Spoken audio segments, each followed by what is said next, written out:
A Marine veteran has found a new way to use the skills he learned while serving. Eric Rittmeyer had no choice but to be mentally tough, and now he's helping others do the same. He joins us with his 4-step formula that he says will help you crush your New Year goals. Good morning. Good morning, Sally. Thanks for having me. I love this formula. You got to remember DVPC, right? Those are the letters of the things we're going to run down for you. So let's start with the D. You have to be so dissatisfied with something in your life that you want to change it. You do. You have to be unhappy with something. A lot of times people set goals based on what other people think they should do.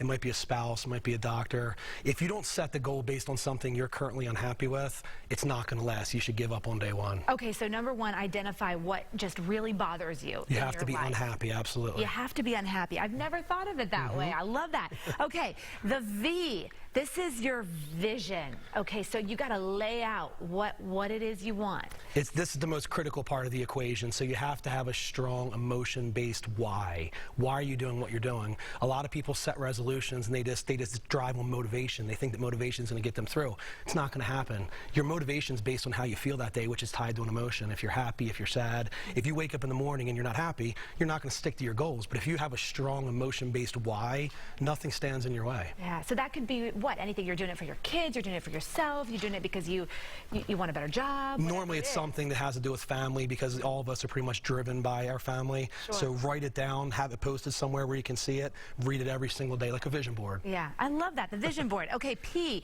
this is the process. This is where we're going to talk about how we're going to accomplish this. It's the ABC 1, 2, 3, and believe it or not, the process part of it's actually the easiest part.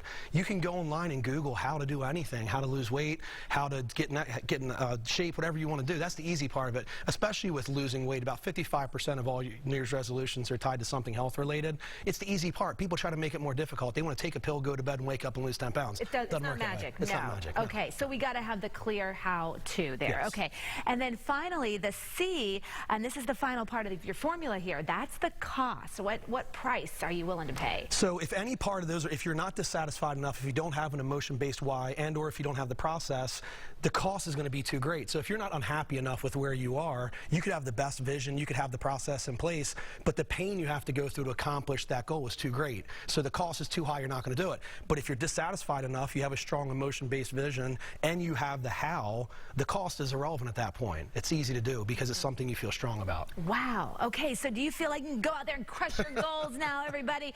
Eric Rittmeyer is helping us. Tell us about your book if people want to read more from you. The Emotional Marine. So I deal with lots of salespeople. I train salespeople, and I've just come across so many people over my years, and I would meet them and be like, okay, what is it about you that I really like, or this person I'm not crazy about? So I figured, why not write a book about it? And we just live in this time where there's so much fabricated hate. So my book is really the 2020 equivalent to the hippies movement from the 1960s. Make love, not war. It's like just everybody has to just learn to love each other. We all love each other. Innately, we want to love each other. And going into a political year, that is a great message, We right? need love. We need lots of love. More love. And alcohol, yes.